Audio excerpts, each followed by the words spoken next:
kita akan belajar ada 7 hal ya.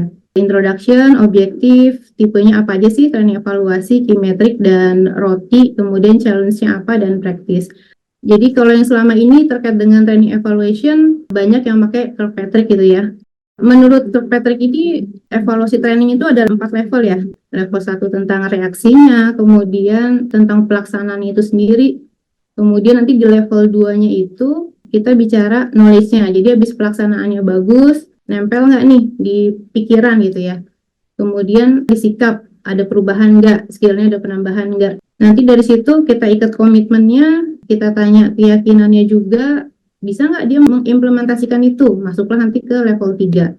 Di level 3, dari yang pembelajaran kemarin, udah titipin nih ke atasannya gitu ya. Nanti kita akan evaluasi 3 bulan, tapi sebulan dijaga ya komitmen dari si peserta ini. Terus kita lihat lagi continue nggak nih di bulan kedua sampai dengan bulan ketiga. Oh oke, berarti di bulan ketiga kita udah bisa tuh untuk menilai behavior-nya dia, perilakunya dia. Nah kemudian nanti akan masuk ke level keempat. Perilakunya ini kalau konsisten begini, kita ukur lagi nih selama 6 bulan berdampak nggak ke bisnis result. Nah kalau di Kirkpatrick sendiri, dia tidak ada ROTI, Return on Training Investment. Itu adalah miliknya si Jack Philip. Jadi Jack Philip ini dia bilang investnya berapa sih kita ngadain acara pelatihan itu, kemudian baliknya berapa. Misalnya kita keluar 100 juta, ternyata hasil evaluasinya dari training itu bisa create sampai misalnya 400 juta atau 500 juta. Berarti kan benefitnya misalnya 500 kurang 100, 400 juta. Nah berarti 400 juta dibagi 100 juta, nah itulah return on training investment-nya gitu. Kenapa? Kirkpatrick tuh hasilnya kalau ada level 5, dia nggak mengakui itu. Karena bagi si Kirkpatrick, yang penting dalam pelatihan itu adalah efektivitasnya. Sedangkan yang memang banyak sekarang di praktisi kita pakai tuh ROTI-nya ya, efisiensinya berapa. Padahal, oke lah balik modal, tapi belum tentu sesuai ekspektasi. Nah, kalau di Kirkpatrick ini, return on expectation bisa dimulai dari level 1. Memang kalau sebelum kita bicara evaluasi, kita harus menganalisa dulu gitu ya. Ekspektasi misalnya manajer ini untuk di level 1 apa nih? Oh yang penting fun aja. Ya udah nanti ketika fun ya berarti udah tercapai gitu. Tapi kalau memang lebih dalam dari itu ya itu memang disepakati. Begitu juga di level 2. Level 2 ini kompetensi apa yang terbentuk di pegawainya. Itu disepakati dulu. Kalau di level 3 juga gitu. Ekspektasinya perilakunya seperti apa yang diharapkan. Begitu juga level 4. Kesalahan yang sering terjadi adalah kita ngadain pelatihan, kemudian level 3 dan 4-nya tuh nanti dipikirkan kemudian deh gitu. Nah, itu kesalahannya di situ. Nah, kalau versinya Kirkpatrick, kalau memang ada level 5, beliau tuh lebih setuju dengan teorinya Richard Brinkerhoff, di mana kalau beliau itu bilangnya level 6. Apa tuh level 6? Level 6 itu udah bukan bicara internal lagi. Jadi kalau si Kirkpatrick bicara level 1 sampai 4 tuh di internal, baginya tuh yang level 5 tuh yang di luar. Misalnya seseorang di perusahaan itu sudah dididik gitu ya leadership, bagus tuh leadershipnya. Nah ketika di luar di masyarakat misalnya dia jadi apa ketua Karang Taruna gitu atau RT atau RW, ternyata dia berhasil. Nah itu kan pengaruhnya dia, leadershipnya dia bukan hanya di perusahaan itu sendiri, tapi juga di luar dan itu menjadi brand ambassador dari si perusahaannya itu. Jadi gini ya, kita mulai dari sini nih. Bisnisnya butuh apa sih? Misalnya bisnis pelayanan mau terkenal lah pelayanannya itu yang cepat gitu misalnya atau yang ramah gitu. Nanti akan didefinisikan nih, diturunkan menjadi hasilnya tuh apa. Misalnya tingkat kepuasan pelanggannya gitu ya. Jadi kalau di Kirkpatrick ini nih nggak mesti dalam bentuk angka walaupun bisa juga dalam bentuk angka. Kemudian untuk mencapai itu butuh perilaku pegawai yang seperti apa. Nah, nanti untuk menjadi pegawai yang seperti itu, misalnya problem solving-nya lah atau apanya nanti di-define gitu kan. Ada masalah nggak di situ dari semua itu? Kalau ternyata masalahnya di 1 dan 2, ya itu yang nanti di-learning-kan. Nanti dijabarkan lagi baru kita pastikan delivery-nya bagusnya itu seperti apa. Nanti setelah kita desain, baru kita ukur L1 sampai dengan L4-nya. Nah, nanti di setiap masing-masing ini harus ada ekspektasinya yang kita sepakati oleh manajer lininya. Jadi kalau misalnya seperti itu, ini ada orang nih ceritanya masuk orangnya biasa. Terus kita penuhilah kompetensinya dan lain-lainnya sehingga menjadi talent. Pertanyaannya apakah ini serta-merta akan menghasilkan bisnis yang diinginkan? Belum tentu ya. Kenapa? Karena Ternyata ya, kalau dari konteksnya apa aja sih yang membangun bisnis, bukan hanya orang. Katakanlah orangnya nih, kita sudah penuhi kompetensinya semuanya gitu yang dibutuhkan si orang itu sesuai dengan kamus kompetensi kita, sesuai dengan kebutuhan perusahaan kita. Tapi ketika kita mau jalan, misalnya tim marketing gitu ya, nggak punya modal nih ceritanya. Modal untuk entah insentifnya mereka, entah mereka punya strategi lainnya, kan susah juga kan untuk menghasilkan bisnis result yang diharapkan. Katakanlah punya modal, orangnya bagus. Nah, kemudian mesinnya jadul gitu misalnya, atau mesinnya nggak up to date, jadi bisa kalah juga. Atau ternyata barang-barangnya yang dia mau jual kurang gitu misalnya, nggak tercapai juga kan bisnis resultnya. Atau metodenya kurang sesuai dengan yang kekinian, bisa kurang juga. Atau semuanya udah bagus nih, tapi di manajemennya punya kebijakan yang akhirnya agak menghambat gitu, entah kebijakan di manajemen di perusahaan atau di pemerintah gitu misalnya. Akan berpengaruh ke resultnya juga gitu. Nah, juga sama marketnya. Misalnya kita punya produk, tapi ternyata di market itu habit orangnya tuh nggak butuh produk itu gitu. Nah, itu juga pengaruh. Nah, artinya efektivitas training itu nggak besar lah gitu. Paling cuma 6-8% yang berdampak pada bisnis.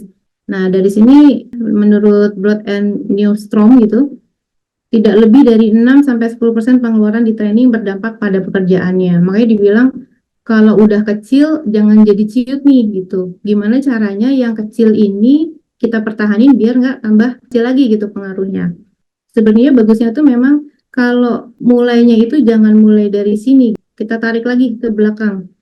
Sebenarnya training itu butuhnya seperti apa sih?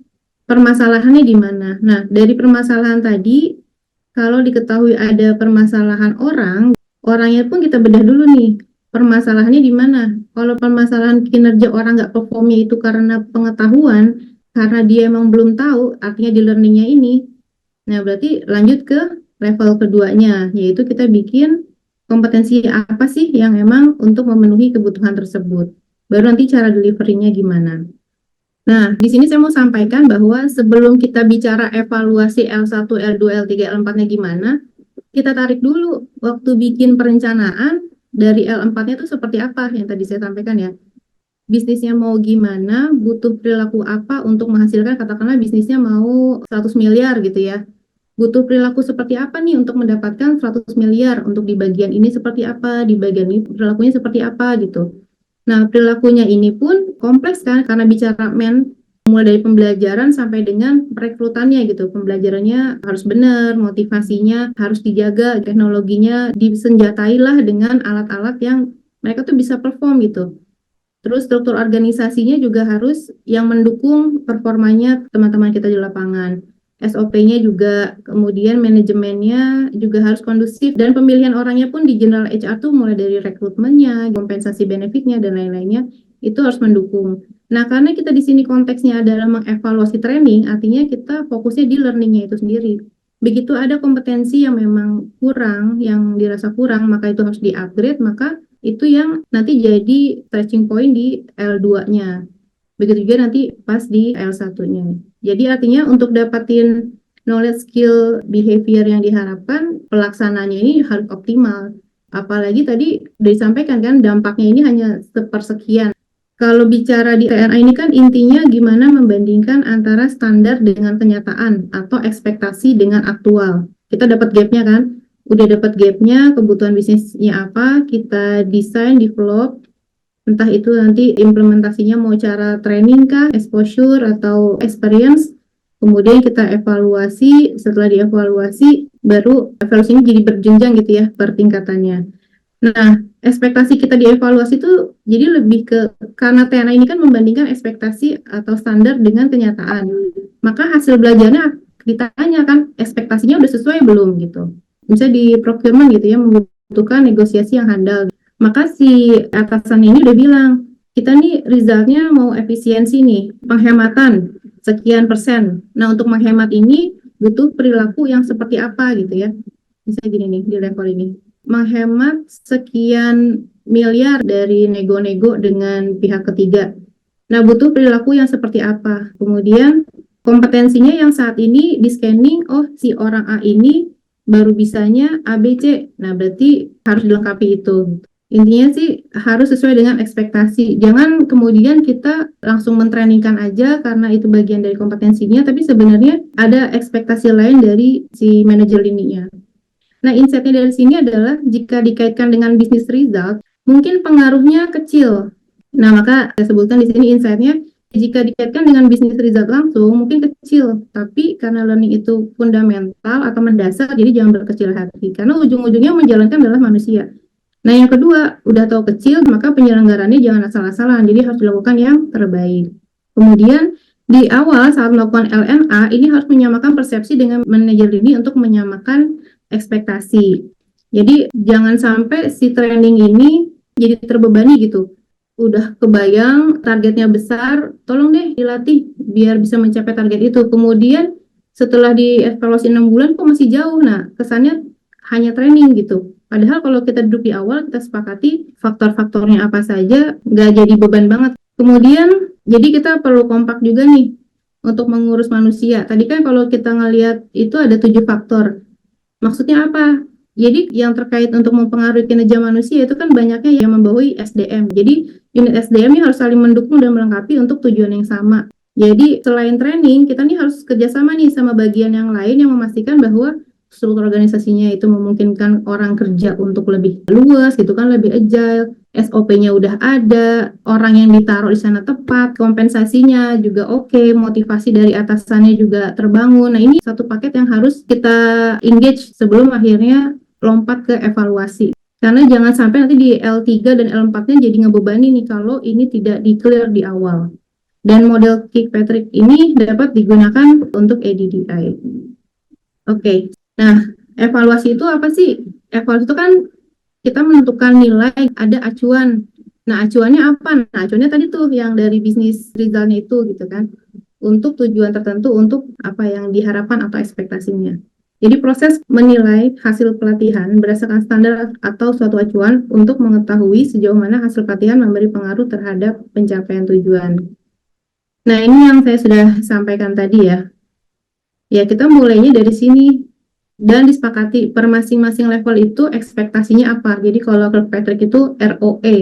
ROE di sini apa nih? Di pelaksanaan. Terus KSA-nya mau dapat apa aja? Perilaku yang diharapkan apa? Resultnya mau gimana? Itu disepakati dulu. Jadi tadi kalau kesimpulannya, kalau ini pakai prinsipnya Stephen Covey, begin with the end in mind. Jadi saat mendesain pelatihan tuh mulai dari yang akhir. Tapi ketika mengevaluasi, kita maju nih dari kanan ke kiri. Kita masuk konteksnya si Kirkpatrick untuk evaluasi. Jadi seperti ini. Pelatihan itu kita selenggarakan harus sebaik mungkin ya. Tandanya apa? Engage orangnya kan. Orangnya mau terlibat, aktif. Terus relevan yang dikasih materinya, terus trainernya bisa membawakan si materi itu sehingga contoh-contohnya tuh relevan dengan pekerjaan yang dilakoni gitu ya. Kemudian puas juga entah dari fasilitasnya dan lain-lainnya. Logiknya kalau puas saat pelatihan harusnya nyerap banyak dong tentang apa? Tentang knowledge-nya. Dari yang nggak tahu jadi tahu, dari yang nggak bisa jadi bisa, atau jadi paham, bisa menganalisa, itu bagian dari skill juga. Attitude-nya juga berubah nih, maksudnya ada perilaku yang akhirnya dengan pengetahuan itu jadi merubah dirinya. Jadi lebih baik atau sesuai dengan ekspektasi. Nah, kemudian kita tanya nanti nih, confident levelnya untuk menerapkan si pengetahuan, skill, dan attitude itu berapa persen? Misalnya udah dilatih, tapi dia nggak confident gitu. Aduh, kayaknya di tempat aku susah deh. Bener sih, ini ilmu bagus, tapi kayak susah. Itu akan beda dengan yang emang confident levelnya, oh ini sih bisa nih kalau dilakukan. Nah, itu yang jarang diukur gitu. Kebanyakan orang level 2 tuh mentoknya di post-test kan. Selesai pelatihan langsung post-test gitu. Habis itu hilang, habis itu 3 bulan lagi kita datang ke unit bisnis dan bilang kita mau mengukur. Itu kayaknya memang jadi nggak fair sih. Karena kita juga kayak ngelepas gitu aja, kayak keputus. Nah, yang nyambungin itu ada di dua ini nih. Di Kirkpatrick itu tahun 2012 meng-underline dua hal ini, yaitu adalah confidence dan komitmen. Komitmen tuh gimana ya, kayak semacam coach aja lah gitu. Oke, seberapa yakin kamu gitu kan, seberapa yakin Anda untuk menerapkan itu di confidence-nya. Nanti komitmen, karena Anda sudah yakin sekian, rencana apa yang Anda akan lakukan untuk menerapkan hal itu. Nah, di confident dan komitmen ini nih harusnya data yang udah didapat dari si learning. Istilahnya udah dapat raportnya gitu ya, dapat level 2, dibawalah dikomunikasikan lagi ke manajer ini tadi.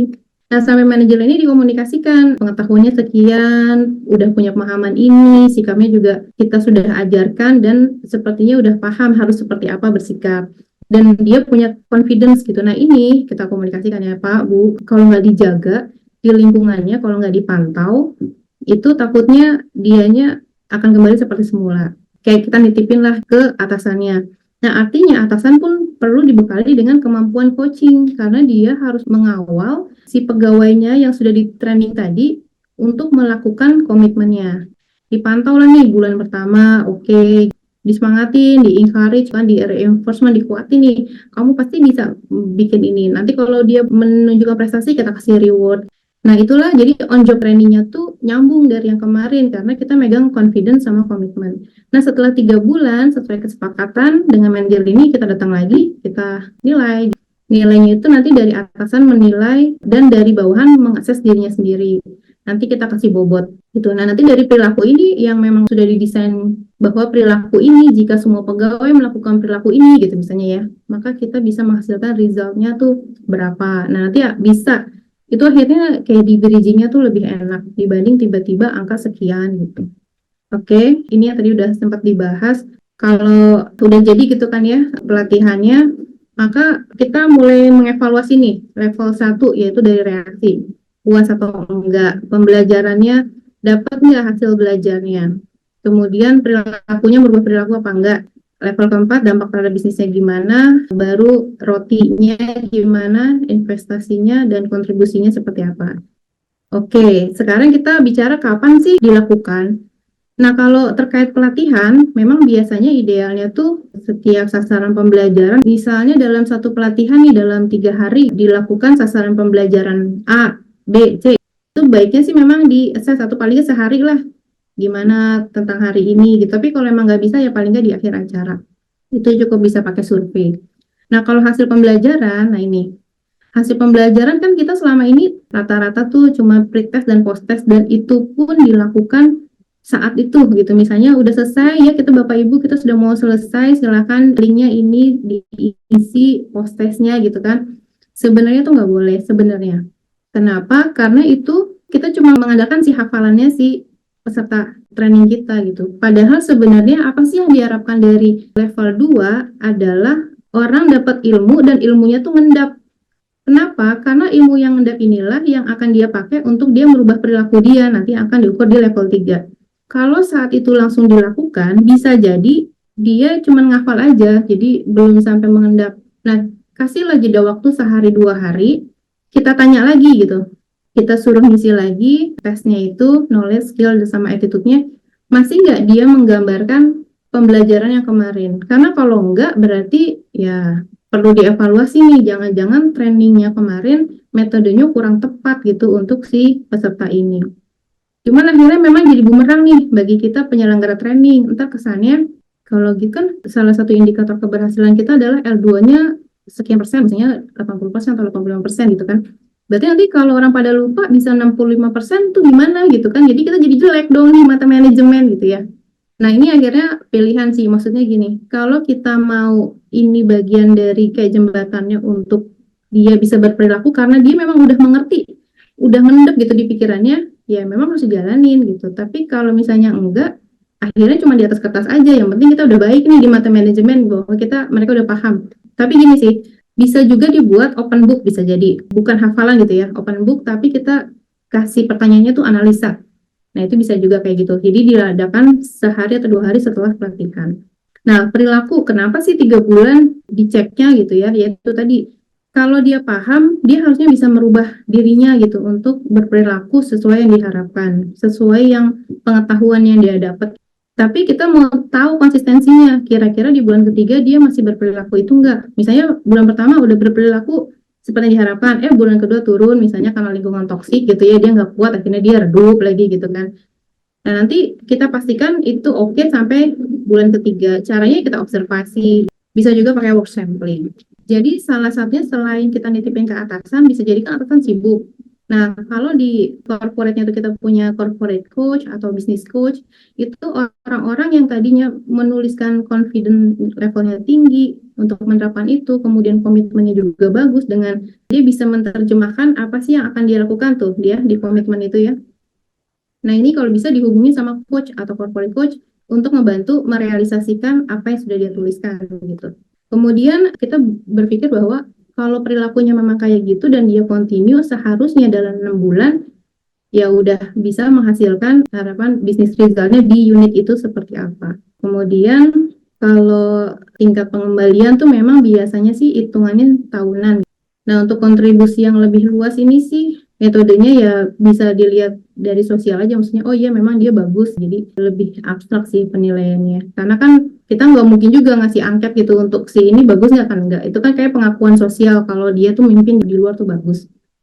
Nah, kita mulai dari level 1. Level 1 ini intinya apa? Intinya pelatihannya tuh relevan, gampangnya gitu ya. Dari materinya sesuai nggak dengan pekerjaan. Terus materinya itu membantu nggak pekerjaan. Kemudian engage nggak nih si pesertanya itu. Dan metode belajarnya paling membantu tuh apa. Kemudian puas nggak terhadap performa trainernya. Tapi gini ya, kepuasan yang di sini tuh bukan si peserta menilai kompetensinya dari trainer, bukan. Karena itu adalah haknya dari asesornya trainer. Tapi puas yang dimaksud adalah si peserta ini menilai, oh trainernya ini bisa nggak ya membawakan materi dengan contoh-contoh yang relevan dengan saya gitu misalnya. Kemudian ya lebih ke arah sananya sih, bisa nggak menerjemahkan materi itu jadi di pekerjaan saya sehari-hari gitu. Kemudian puas terhadap fasilitas belajarnya, mau makannya, penginapannya gitu. Ini ya skalanya. Nah, ini contohnya. Jadi kalau di level 1 yang jadi di garis bawahi adalah cukup menangkap 3 hal tadi, relevan nggak, engage nggak, puas apa enggak, dan masing-masing maksimal banget 3 pertanyaan. Jadi kalau ini kan contohnya 2 ya. Materi relevan dengan penjagaan saya sehari-hari, materi teknik bermanfaat untuk diterapkan gitu kan, dari mau tidak relevan, kurang relevan, relevan atau sangat relevan. Terus keterikatannya, motivasinya dia terlibat nggak? Terus metode training membantu pemahaman saya nggak? Ini boleh punya anak lagi nih A dan B. Tapi maksimal nih 9, jadi masing-masing tuh 3, 3, 3, maksimal 9. Nah, masing-masing ini kita juga bobot nih, kita sepakati aja sama manajer lininya. Kalau misalnya dari kami nih, dari unit training, sepertinya relevansi ini yang paling dibutuhkan. Jadi kita kasih bobot 0,4 gitu. Kalau dari pandangan manajer ini seperti apa? Kalau memang ini udah oke, ya udah disepakati, ketok, ini akan kita lakukan untuk di training nanti. Atau nanti ada ekspektasi apa lagi dimasukin ke sini. Jadi ROE-nya tuh kita pegang. Begitu udah tercapai berarti ROE-nya tercapai gitu. Nah, ini contoh. Ada orang gini ya, pegawai gitu ya, peserta udah dilakukan training, kemudian dinilai. Dia merasa relevan kok, jadi angkanya 3 gitu ya, dan dia merasa engage 3. Tapi dia tuh sebenarnya nggak puas. Nah, kita gimana menganalisa ini? Berarti dia tuh nggak puas karena penyelenggaraannya bisa jadi, atau karena trainernya belum bisa menerjemahkan ke pekerjaannya dia kurang kebayang, sebenarnya dia kurang puas gitu ya.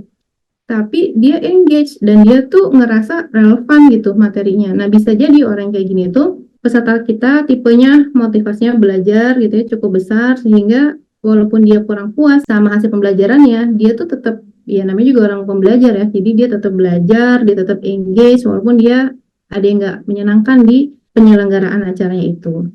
Nah, berarti kalau di skor 2,7 nih, semua di rata-rata dengan bobot yang tadi 2,7. Nah, ini berarti artinya secara keseluruhan reaksi peserta terhadap program training ini kurang, karena kita harapannya tuh di 3. Gitu ya. Jadi di L1 tadi kita kunci dulu nih, ekspektasi dari manajer ini untuk pelatihan itu apa.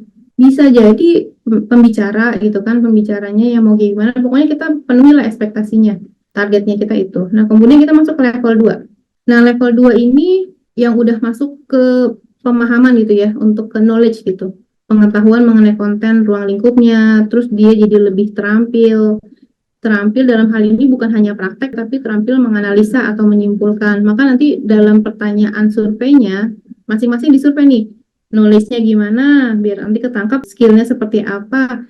Terus attitude-nya juga nanti ada role play atau bermain peran. oh sikapnya udah sesuai nih dengan knowledge yang seharusnya, misalnya tentang pelanggan gitu, mengatasi komplain pelanggan seperti apa, knowledge-nya dapat. Terus dia punya skill nggak, keterampilan untuk nangkep komplain pelanggannya itu tentang apa ya. Nanti dia ngomong apa gitu, dia udah bisa nih menyimpulkan, oh pelanggannya tentang begini. Nah kemudian dia praktek. Nah ketika praktek itu ada di role play. Jadi sikapnya dia tuh udah sesuai gitu. Nah nanti mereka tuh kita tanya, ini udah dibekali nih ya, yakin nggak ini buat diterapi nanti selesai pelatihan? Oh yakin, harus ditulis. Harus ditulis tuh bagian dari evidence-nya. Oke, udah yakin. Nanti kira-kira mau apa terkait dengan komplain pelanggan? Saya mau berusaha komunikasi saya jadi lebih apa gitu kan, punya alternatif solusi apa, dan lainnya dia tuh nulis. Nah nanti ini yang kita pegang nih untuk kita bawa selanjutnya ke atasan.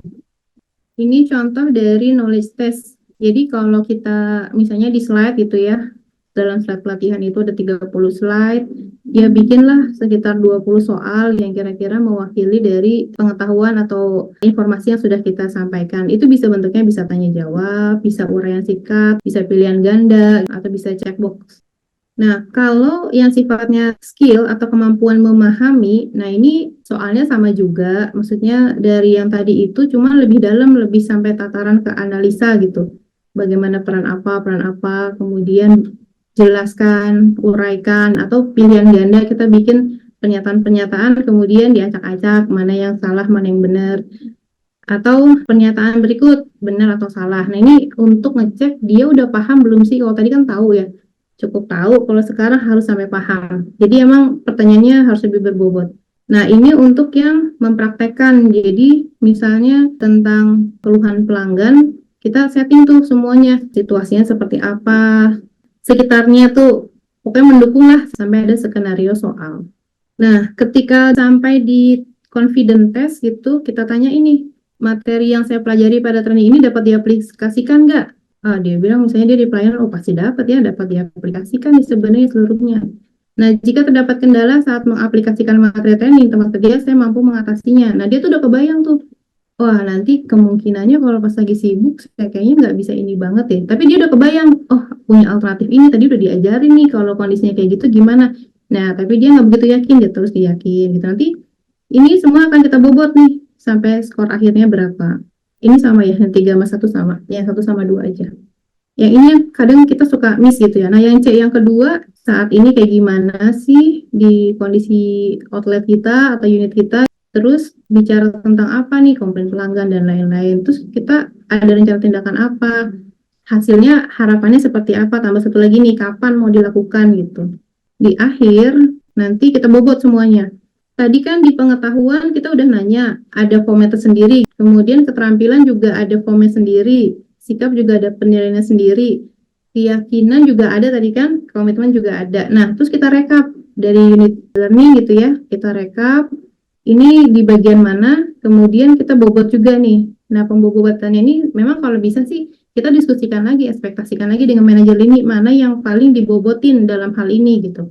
Nanti kita dapat tuh rapotnya. Jadi, wah udah cakep banget ya, dari learning akan ngasih berikut raportnya, kita kasih note ini orang yang ini yakin dan komitmen, maka perlu didampingi gitu misalnya, dan yang lain-lain. Atau mungkin ini sebenarnya udah bagus tapi dia nggak yakin, berarti atasannya harus ngapain secara personalize ke si pegawainya ini. Nah ini contoh, misalnya setelah di rekap gitu ya, orang ngerasa knowledge-nya oke, terpenuhi, tapi skill-nya kurang mampu, secara sikap juga kurang mampu, tapi dia tuh yakin gitu ya. Jadi dia ngerasa belum bisa-bisa banget, tapi dia tuh yakin gitu. Dan dia tuh komitmen. Nah, berarti yang kayak gini gimana tuh atasinnya? Ya udah, yang penting kan dia udah confident, dia udah komit. Tinggal ini nanti berjalan seiring waktu aja. Nanti berarti harus ada mentoringnya, Bu, Pak. Yang penting ini mah yakin orangnya, tapi dia butuh di ini karena dia mungkin tipenya pembelajarannya bukan saat itu, tapi learning by doing gitu misalnya. Nah, kalau dihitung-hitung ternyata masih 2,6 nih. Padahal ekspektasinya adalah 3. Berarti ya kita bilang bahwa itu masih kurang. Oke. Kenapa kemarin pakai framework-nya Patrick? Karena Patrick ini framework-nya itu bukan hanya dievaluasi, tapi juga bisa dimulai dari TNA. Contohnya seperti ini. Jadi kita akan mulai sebelum evaluasi, kita harus identifikasi dulu masalah bisnis atau kinerja bisnis dan menganalisis penyebabnya. Misalnya, ketika kita dari SDM gitu ya, ketemu dengan manajer lini, terus punya target, misalnya kita di marketing gitu, wah nggak tercapai nih target penjualan, kurang 40% gitu. Nah itu berarti nanti kan ekspektasinya kita samakan dulu, kan naik jadi berapa persen, apakah 40% atau berapa persen, nanti kita nego-nego di situ. Dan ketika nego-nego ini, kita sampaikan bahwa secara teori, faktor penyebabnya itu bukan hanya orang loh. Jadi nanti ketika kita datang ke manajer lini di marketing gitu, kita akan pastikan lagi kalau secara keuangan budget promosinya kurang nggak, atau mesin, pokoknya alat kerjanya mereka tersedia nggak, material, bahan produk knowledge atau apa gitu itu tersedia atau enggak. Manajemen strateginya udah bener belum? Misalnya katakanlah kalau dulu COVID, kalau sekarang masih produksi masker misalnya, semoga nggak ada wabah berikutnya gitu ya. Nah itu masih oke apa enggak? Atau marketnya kita udah bener atau enggak? Nah kalau dirasa semua kondisinya itu baik-baik aja dan emang udah bener-bener aja, berarti ada masalah nih di sini nih. Berarti kurangnya penjualan kita salah satunya karena masalah men. Oke, kalau misalnya masalah men, apa yang menyebabkan itu? Nah, kita kembali yang ke nomor 2. Dua ini adalah mengidentifikasi masalah kinerja SDM dan menganalisis penyebabnya. Oh, jadi kita udah nggak oke. Jadi kita ini nggak mencapai penjualan 40% karena knowledge-nya si Salesforce gitu misalnya. Kenapa emang? Apa masalahnya? Kita bilang misalnya Salesforce-nya tidak menjalankan sales activity sesuai standar yang sudah diberlakukan. Kita ingat lagi, men itu kan bukan hanya ini aja ya, tapi ada 7 faktor lainnya gitu. Nah, kita bedah. Dia tuh nggak bisa menjalankan sales activity beneran hanya karena learningnya aja kah, karena dia belum tahu, atau memang ada fasilitasnya yang kurang, atau SOP-nya kurang jelas, atau secara gaji atau insentif itu ada masalah apa enggak. Nah, ini mesti diperhitungkan. Kalau memang ternyata ini baik-baik aja, atau mungkin ada satu dua gitu ya, kemudian di learning ini juga memang terdeteksi ada masalah, iya karena mereka tuh belum paham gimana sih menjalankan sales activity itu. Mereka pernah dapat pelatihan nih, tapi pelatihannya nggak komprehensif, jadi mereka tuh kurang menjiwai gitu ketika harus menjalankan sales activity. Nah, oke, kalau gitu nih ada masalah nih di masalah trainingnya, di learningnya. Kemudian kita identifikasi lagi nih masalah pembelajaran dan menganalisis penyebabnya. Kalau gitu kompetensi yang harus dimiliki apa dong biar Salesforce-nya ini menjalankan sales activity sesuai standar. Oh, kalau gitu paling nggak dua hal nih. Selling prosesnya mereka harus tahu. Yang kedua, manajemen diri gitu, misalnya manajemen diri yang efektif. Karena kan dia harus bisa mengelola dirinya juga kan. Kalau orang sales itu kan istilahnya mau kemana-mana aja gitu kan, mereka tetap harus disiplin dan lain-lain. Maka dua hal ini jadi kompetensi yang penting deh gitu. Nah, oke, setelah ditetapkan katakanlah dua, kita tetapin standar nih. Yang disebut selling proses yang standar itu seperti apa sih gitu. Misalnya kompetensi standar yang dimaksud itu seperti apa? Oh, paling enggak mereka tuh bisa menjelaskan gitu kan. Terus bisa bernegosiasi, bisa berkomunikasi atau bisa membuat janji dengan klien, tahu cara closing dan lain-lain.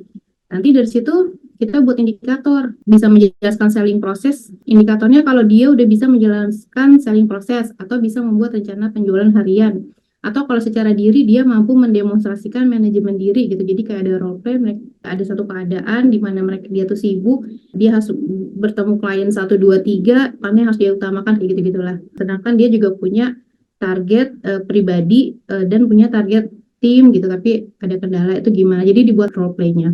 Nah, nanti dari indikator kompetensi yang didapat tadi itu, kita rubah jadi sasaran pembelajaran. Nah, misalnya indikator pembelajarannya adalah dapat menjelaskan, pokoknya saya mau ini anak-anak tim saya ini, mereka tuh bisa nih menjelaskan apa sih sales activity gitu. Nah, maka sasaran pembelajarannya menjadi, oh, memahami. Jadi bukan hanya tahu, tapi dia paham. Karena dia paham, makanya nanti dia bisa menjelaskan. Contoh, indikatornya dapat mendemonstrasikan menyusun rencana penjualan harian. Jadi kalau dia paham, dia sales activity-nya tuh harus ngapain aja selama sebulan gitu misalnya, berarti dia harusnya bisa menurunkan menjadi mingguan, kemudian dia bisa menurunkan jadi harian, terus dari sehari itu dia tahu berapa klien yang harus ditemuin, target closing hariannya tuh berapa, jadi dia tuh udah bisa karena dia udah paham gitu ya. Nah, contohnya kayak gitu, kemudian kita buat nih, kita tentukan untuk bisa orang tim kita atau peserta paham seperti itu, kita harus seperti apa mendesain dan mendevelop trainingnya. Maka kita tentukan kompetensi yang harus dimiliki kan udah tadi ya, Dua itu standarnya gimana, indikatornya apa, nah bentuknya gimana. Kalau targetnya mampu, maka kemampuan itu kan berarti sifatnya nanti metodenya harusnya bentuknya pengayaan wawasan gitu ya. Tapi kalau targetnya adalah bisa mendemonstrasikan ya dia bisa bikin target-targetnya gitu ya. Berarti kan dia harus praktek, dia harus simulasi.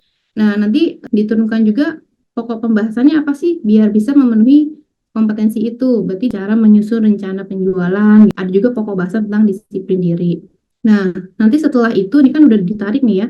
Ternyata target 40% yang kurang itu butuh perilaku self force yang menjalankan sales activity sesuai target. Caranya dengan diberikan saling proses dan manajemen diri yang efektif.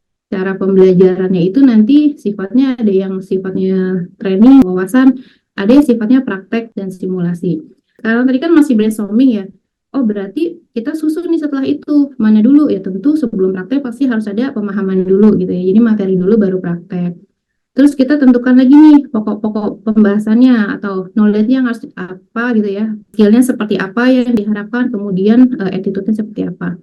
Baru metode tadi ya, kemudian mengembangkan rencana pembelajaran, diimplementasikan nih mulai nih. Kita buat rundown-nya kan berarti aktivitas pesertanya ngapain aja, aktivitas trainer-nya seperti apa. Kemudian kita kembangkan instrumen pembelajaran, ada media, alat, slide, role play dan lain-lain. Nah, ketika implementasi ini ya udah tinggal memfasilitasi kegiatan pelatihan sesuai dengan lesson plan yang sudah kita draftkan seperti itu.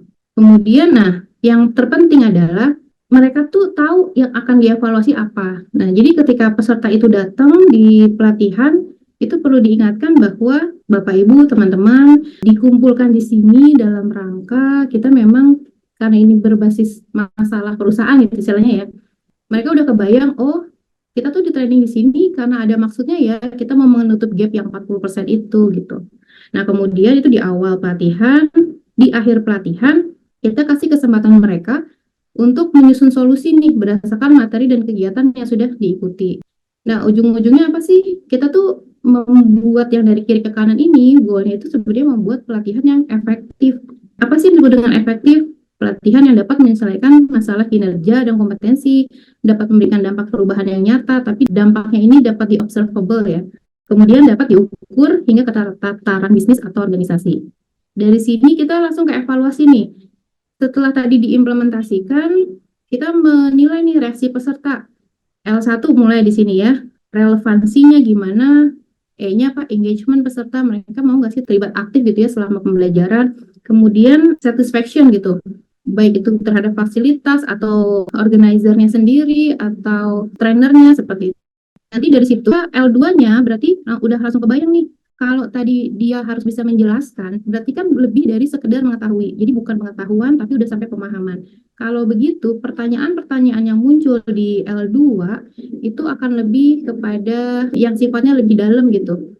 Kayak menguraikan, menganalisa masalah, dan lain-lain. Ada dua ya. Tadi kan ada demonstrasi juga, dia harus bisa membuat target dan lain-lain gitu ya. Berarti ada yang prakteknya juga, bisa jadi sampai role play, ketemu klien seperti apa. Nah, masuk ke behavior, itu kita akan menilai penerapan hasil pelatihan pada proses kerja para peserta. Jadi ada dua hal sih, L2-nya ini sudah sampai KSA, CC gitu ya, confidence sama komitmen, tanda kutip rapotnya itu kita kasih ke atasan, itu bisa. Atau pilihan kedua, di L2-nya ini sampai KSA, kemudian untuk yang confidence sama komitmennya, ini udah kita titipin ke atasan, itu bisa juga. Jadi nanti kayak jadi masuk sesi coaching, sesi pertama itu bisa juga. Jadi nanti yang kayak kita baru datang dari pelatihan, kemudian datang diminta bos kita untuk mempresentasikan kita tuh udah dapat apa aja. Nah, itu juga bisa momen yang tepat. Nanti sekalian kita coaching ya, kamu bisa menjalankan ini komitmennya berapa persen, kemudian kamu mau ngapain aja. Nanti dari situ, karena udah deal-dealannya langsung sama atasan, jadi lebih enak lagi. Bulan berikutnya sampai bulan ketiga. Itu udah sepakati bahwa bulan ketiga saya akan lihat nih perkembangannya. Tapi tiap bulan dipantau juga sama gitu. Nah, nanti kita akan membedah di L3-nya ini. Kemudian di L4 waktu dibilang kita di sini concern-nya mau menutup gap 40% gitu. Di awal kita udah deal-dealan dulu kan bahwa 40% ini bukan hanya faktor men, tapi kalau yang lainnya ini ada faktor pengaruhnya, ya kita jangan segini. Jadi di awal tuh kita udah nggak kebebanan karena udah bantu untuk nutup gap kan nggak mungkin juga 40% karena faktornya juga banyak. Nah, ini contoh lain, ada relevansi, ada engagement sama kepuasan. Nah, ini contoh, jadi L2 itu ada pengetahuan dan pemahaman. Nah, kalau untuk pengetahuan sedikit lebih mudah karena yang penting cukup tahu aja. Contohnya kayak mengingat definisi. Definisi yang benar dari ini menurut ini adalah, jadi benar-benar kayak ngapalin, karena yang penting dia tahu gitu. Kemudian untuk uraian juga kayak gitu. Kalau satu bobotnya itu 7, berarti dari soal itu nanti berapa, nanti masuk ke ranah yang mana, apakah di 1, 2, 3, atau 4. Kemudian nanti di total dan di rata-rata. Ini dengan asumsi semuanya bobotnya sama. Tapi bisa juga kalau misalnya ternyata di pelatihan itu bobot role play lebih besar, nanti kita kalikan dengan faktor pengkalinya. Oke, kita masuk level 3 ya. Nah, level 3 itu menilai penerapannya. Kalau di KSA-nya itu udah didapatkan ya, di level 2 udah dipotret. Nah, sekarang tuh penerapannya. Sudah dapat nih, misalnya pelatihan tentang manajemen diri sama pelatihan tentang sales gitu ya, sales activity. Nah, dia tuh pas sudah sampai tempat kerjanya, pengaruh nggak pelatihan tadi untuk membantu proses kerjanya dia? Kemudian dari proses kerjanya itu misalnya ya, yang tadinya dia nggak ngerti bagaimana memetakan suatu wilayah, ada klien atau dokter atau siapapun itu ya yang mau ditemuin, dia nggak tahu nih gimana sih saya mulai mengapproach-nya dengan wilayah sekian, mulainya dari mana dulu gitu. Nah, setelah dapat pelatihan itu dia jadi ngerti, oh efektifnya saya ke sini dulu gitu kan. Nah, tentu dia kan pasti punya target nih. Nanti targetnya itu tuh dengan proses kerja yang berubah, pengaruh nggak? Itu salah satu contoh di nanti di kinerja ya, di performance gitu. Nah, kemudian kalau di behavior, perilakunya dia nih nanti jadi sesuai prosedur nggak? Kalau tadi dibilang kan nggak sesuai prosedur, misalnya sehari tuh harusnya mengunjungi 3 atau 4 klien, tapi dia tuh 2 hari, hari ini, besok ditumpuk 4 gitu. Nah, kemudian setelah ikut pelatihan ini, dia jadi sesuai prosedur apa enggak sih gitu.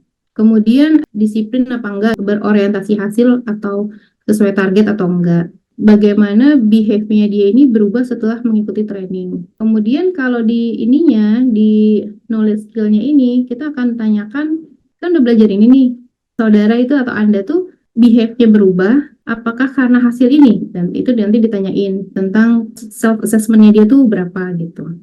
Nah ini ya, jadi performance ini kita pakai metode work sampling. Work sampling ini kita tuh menilai hasil kerja dan proses kerja dari peserta training. Jadi bisa si orang yang sama dibandingkan dulu sebelum dan sesudah training, atau dia dibandingkan dengan temannya yang nggak ikut training. Yang ngecek nanti di bawah ada rekapnya ya. Yang ngecek itu atasan gitu. Tapi sebenarnya kalau di level 3 bisa dua hal sih. Bisa si pesertanya itu sendiri maupun atasannya. Nanti tinggal dibobot aja. Kemudian behavior. Behavior ini kita melihat observasi perilakunya. Perilakunya berubah nggak setelah dapat training. Kemudian untuk penerapan pengetahuan dan keterampilan, ini bisa dari penilaian diri sendiri yang self-assessment tadi, yang dia menilai sejauh mana sih dia berubah kayak gini itu karena hasil pelatihan gitu. Nanti dia menilai dirinya sendiri, kemudian divalidasi oleh atasan, itu bisa. Dan juga dari penilaian realisasi action plan. Jadi atasan nanti akan menilai, kemarin kan waktu di awal itu dia komitmen akan menjalankan 5 step. Nah, 5 step ini dia udah jalannya apa belum. Misalnya ini contohnya ya, metode work sampling. Kita tuh sudah mensepakati bagian learning dengan atasannya itu, nanti yang akan dicek ini ya, proses kerja dan hasil kerja. Nah, kalau hasil kerja harusnya sama standarnya, karena sesuai dengan KPI. Poin 1, 2, 3, 4 itu di KPI berapa persen gitu. Ya udah nanti patokannya itu, pasca training nyampe nggak angka segitu, dan proses kerjanya dilakukan nggak, activity-nya itu dilakukan nggak. Nah, nanti ini tinggal kita deal-dealan aja. Dalam hal ini misalnya untuk sales, biasanya sih hasil kerja bobotnya lebih tinggi biasanya. Tapi kalau mungkin yang bagian compliance, QC, dan lain-lain mungkin lebih ke proses kerja, yang penting prosedurnya benar. Tapi kalau mau dianggap rata, udah bagi dua aja. Nah, ini deal-dealan. Ini yang metode work sampling, misalnya apa? Kalau di outlet itu misalnya upselling ya. Nah, itu misalnya proses kerjanya dia melakukan SOP, menjual lagi gitu, produk itu nggak. Kadang mungkin bertingkat-tingkat, udah selesai ditawarin ininya nggak sekalian, ininya nggak sekalian. Nah, kalau itu dilakukan berarti 3 gitu misalnya. Terus ternyata hasil kerjanya di yang output kerja satu ini menghasilkan, memang dia sesuai target terus, berarti masuk. Produk pengganti gitu misalnya. Kalau di outlet gitu ya, saya bayangannya kayak di apotik, orang mau cari obat A, kemudian kita bisa mensubstitusi gitu misalnya. Oh, berarti setiap nggak ada yang merek ini, kita gantikan ke merek yang internal gitu misalnya ya. Masuk nih hasil kerjanya, bahkan melebihi target. Kemudian ketiga, apalagi ini kita definisikan aja, apa sih hasil kinerja. Kalau work sampling ini kan bicara tentang performance gitu ya. Hasil kerja yang mau kita tingkatkan tuh yang mana gitu. Nah, nanti hasil kerjanya seperti apa? Ini pasti udah ada patokannya nih dari KPI-nya. Jadi kalau 3 berarti mampu dan hasil kerjanya sesuai target. Ini mampu, ini sangat sesuai dengan hasil kerjanya. Behavior juga kayak gitu. Yang diukur itu perilaku yang menunjang seseorang atau SDM dalam melakukan proses kerjanya untuk menghasilkan output kerja yang diharapkan. Misalnya tadi perilaku kerjanya karena dia sales gitu ya, dia harus sesuai prosedur. Prosedurnya tuh misalnya sehari berapa orang yang harus ditemui untuk akhirnya closing gitu kan, itu sesuai prosedur apa enggak.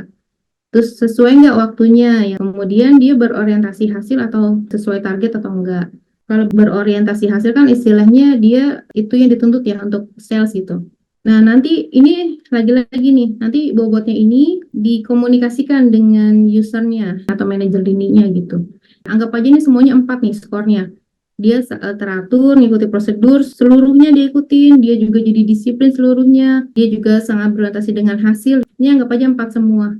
Kalau 4 semua kan tinggal dikali bobot, 4 kali 0,3, 4,3, 4 dikali 3, 4,3, 4 dikali 4, 4,4. Ini total jadinya juga 4. Nah, ini contoh hasil observasi perilaku gitu. Nanti ketika observe perilaku itu, kita cuma mau ngeliat 3 hal nih. Dia berorientasi hasil apa enggak, dia disiplin apa enggak, teratur apa enggak. Kalau angkanya 3 berarti dia udah meet expectation.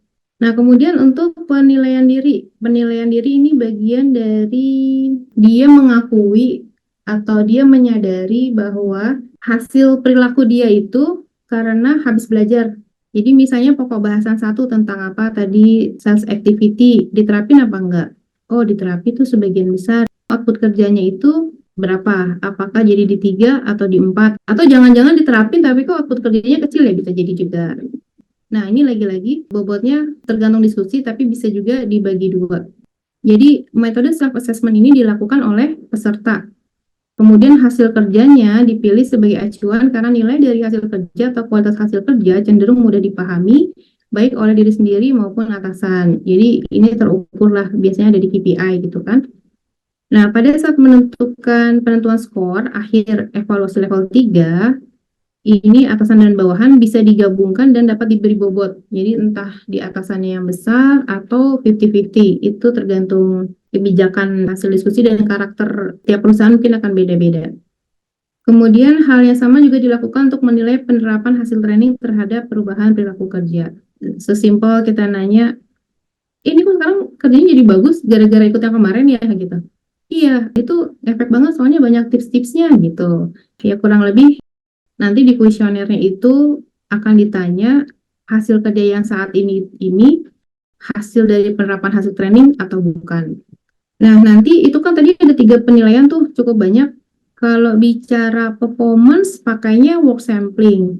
Di work sampling tadi nanyanya proses kerja sama hasil kerja. Apakah proses kerjanya sudah dijalankan, terus hasilnya jadi berapa gitu kan. Jadi kita tahu hubungan proses kerja dengan hasil kerja.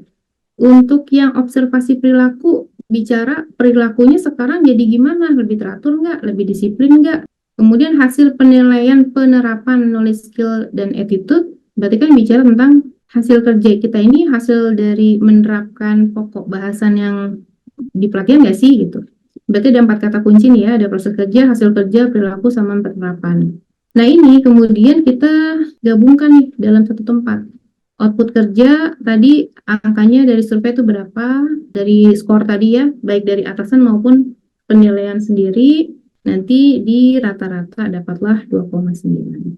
Kalau ini sih cuma sekedar bagan aja, intinya sih mau harusnya kan semuanya idealnya di angka 4 gitu ya, tapi di 3 aja udah sesuai gitu. Kalau 2,7 berarti penerapannya masih sebagian kecil. Nah, Ini ada contoh evaluasi level 3, evaluasi penerapan hasil belajar untuk perilaku. Ini survei untuk atasan, tapi bisa juga untuk peserta. Kalau untuk atasan, misalnya gini ya, kita udah sepakat bahwa aspek kerja yang dinilai itu karena ini adalah pelatihan kepemimpinan, maka pemimpin itu harus bisa merencanakan, harus bisa memecahkan masalah, harus bisa membimbing tim kerja. Nanti pertanyaan kepada atasannya di level 3 itu kan berarti udah 3 bulan berjalan. Setelah training, kemampuan peserta atau bawahannya itu menyusun rencana kerja sesuai standar apa enggak. Nanti atasannya menilai gitu ya. Dan yang lainnya ini perencanaan, pemecahan masalah. Nah, tapi kalau ini juga diberikan kepada si peserta, berarti kan pertanyaannya akan menjadi setelah training, kemampuan saya menyusun rencana kerja sesuai standar. Versi saya tuh kayak gimana? Itu nggak apa-apa juga. Nah, kemudian kalau yang ini tentang kepemimpinan juga, kita nanya penerapannya yang tadi itu ya. Misalnya ada 3 materi, ada PDCA for Leader, Problem Solving and Decision Making, ada Planning for Leader. Peserta menerapkannya itu dalam menyusun rencana berapa persen sih? Ini perlu ditanyakan. Kita masuk ke level 4. Nah, level 4 ini adalah evaluasi untuk mengetahui sejauh mana pelatihan berdampak atau secara efektif berkontribusi pada kesuksesan perusahaan secara keseluruhan. Kinerja pekerja yang telah mendapatkan pelatihan lebih baik dibandingkan kinerja kelompok kontrol yang belum pernah mengikuti pelatihan. Rata-rata memang kayak gitu. Nah, evaluasi level 4 ini menilai lagging indikator sama leading indicator. Jadi kalau yang angka hasilnya berapa itu lag-nya. Terus untuk mendapatkan itu butuh perilaku apa aja itu di leading indikatornya.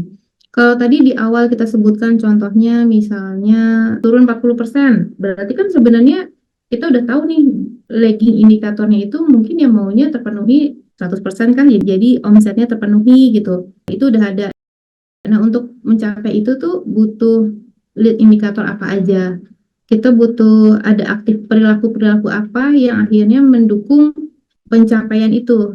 Misalnya tadi ya, sales activity-nya dilakukan berapa kali, kayak gitu. Jadi lebih terukur. Jadi kalau lag dapat diukur setelah kejadian terjadi, mewakili hasil akhir. Kalau mungkin kalau di pabrik tuh kayak cost reduction-nya berapa sih gitu misalnya. Kemudian leading ini bersifat prediktif untuk suatu kejadian sasaran, mengukur aktivitas atau input, misalnya jumlah dokumen, jumlah pelatihan, pokoknya perilaku-perilaku atau hal-hal yang membuat lag itu nanti akan tercapai. Nanti jadi kita list dulu dari lag biasanya ya, misalnya ya, mau menuju mana tadi ya. Waktu deal-dealan di awal itu bicara result bisnis, isunya apa, targetnya apa, angka kecelakaan kerja turun, atau omset naik sekian persen, cost reduction, dan lain-lain itu. Sebelum ini kondisinya saat ini kayak gimana? Nah, kondisi yang kita harapkan akan seperti apa? Hal-hal apa aja untuk menuju ke lag-nya itu. Nah, ini saya ambil contohnya untuk yang di manufaktur gitu ya. Dia bicara kalau manufaktur itu kan bukan omset, tapi gimana caranya biar efisien ya.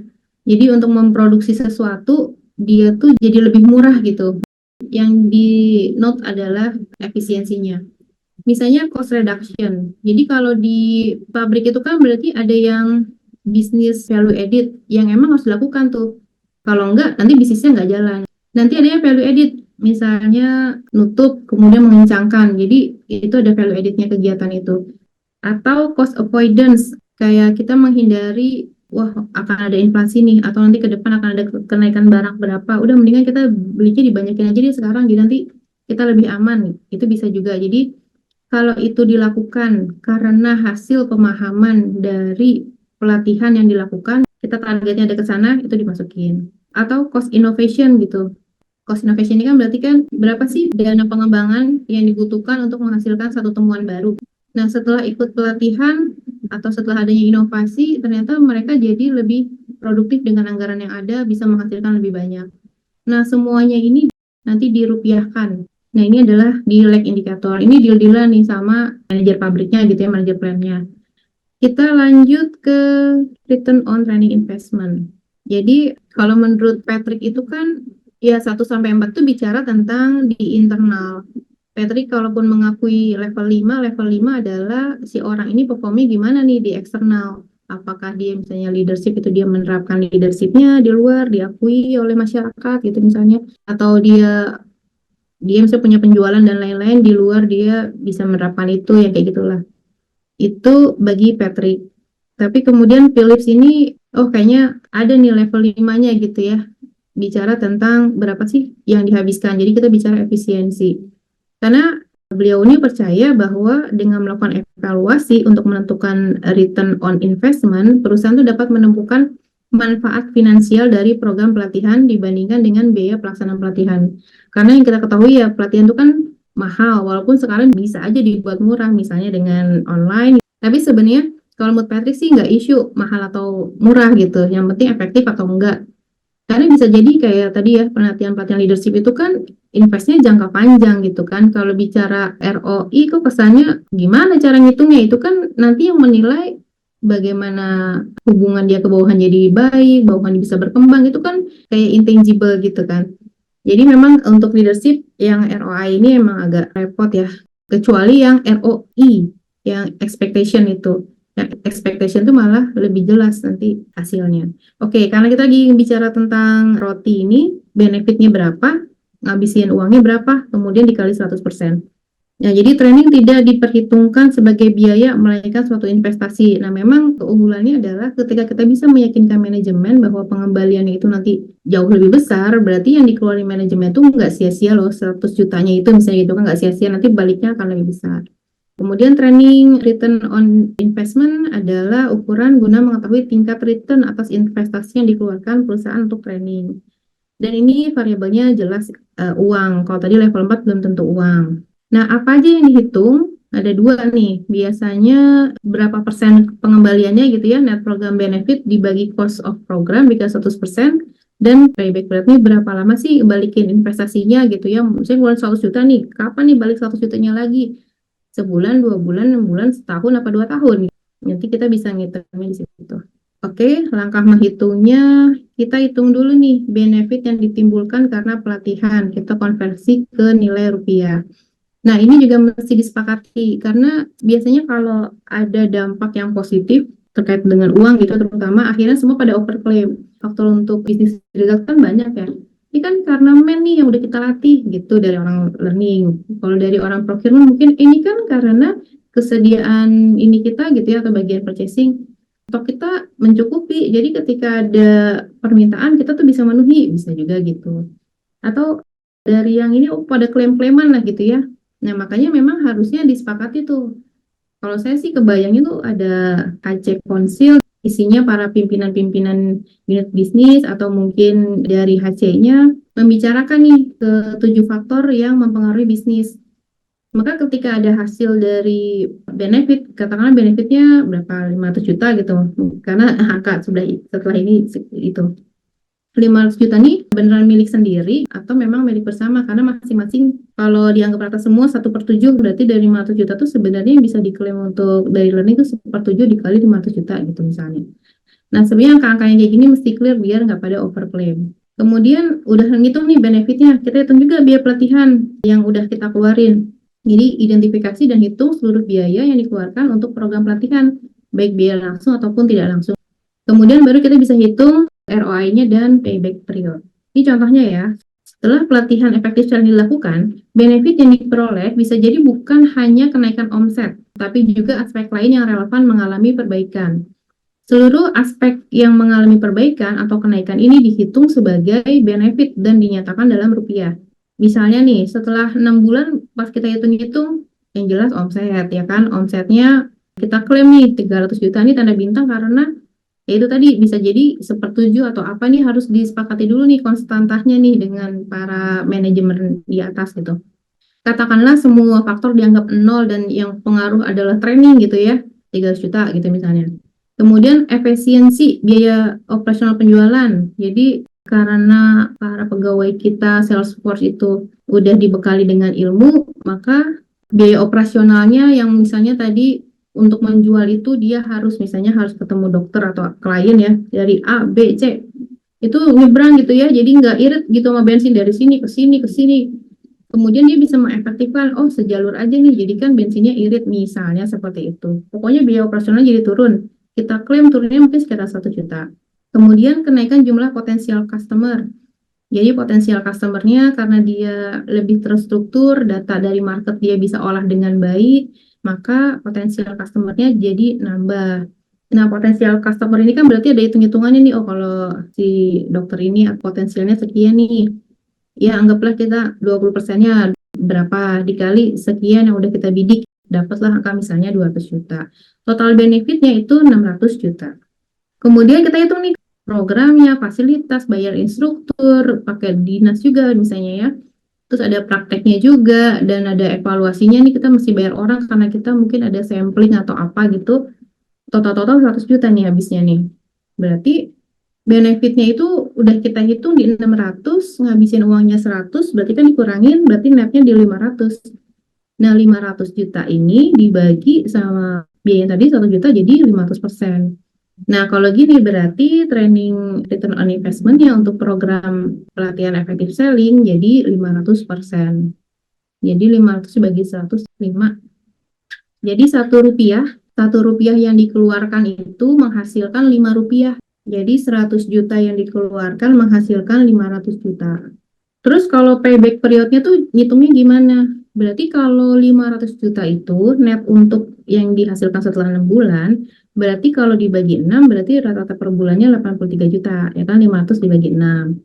Cost programnya tadi kan dikatakan 100 juta, berarti payback per bulannya itu 100 juta dibagi per bulannya berapa? 83 juta dikali 1 itu sama dengan 1,2 bulan. Ya mungkin bahasa gampangnya ya sebulan lebih dikit lah bisa balik modal gitu.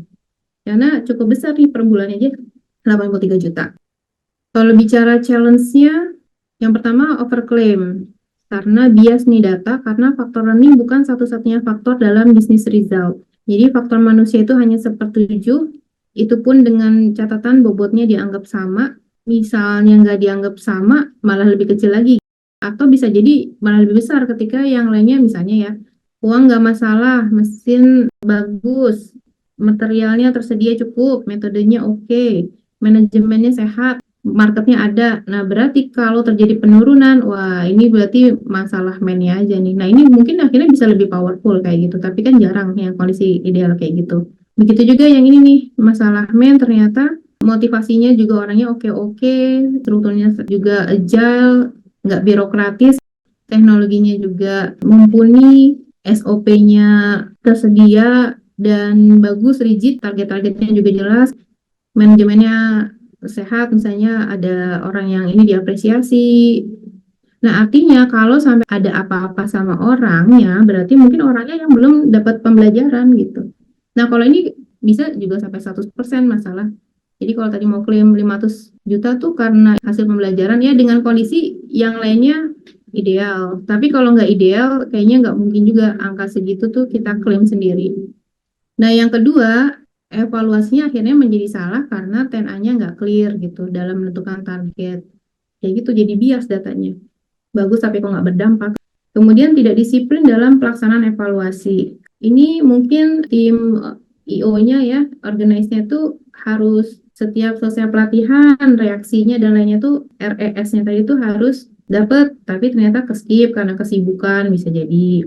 Terus nggak disiplin di sini juga harus menilai pretest post-test, mungkin nggak disiplin juga, jangan-jangan salah pertanyaan. Orang sasaran pembelajarannya mampu, kok pertanyaannya cuma sebatas pengetahuan itu kan dia gampang-gampang aja. Kita nggak bisa membuktikan dia tuh hasil analisanya gimana. Atau mungkin sasaran pembelajarannya tuh bisa mendemonstrasikan, tapi kok cuman pertanyaannya tuh pengetahuan, nggak ada praktek, nggak ada apa. Jadi karena kita kurang tepat, kalaupun tepat mungkin nggak disiplin, nggak dilakukan ke semuanya, jadinya challenge-nya di situ, dia datanya nggak bisa bunyi nih.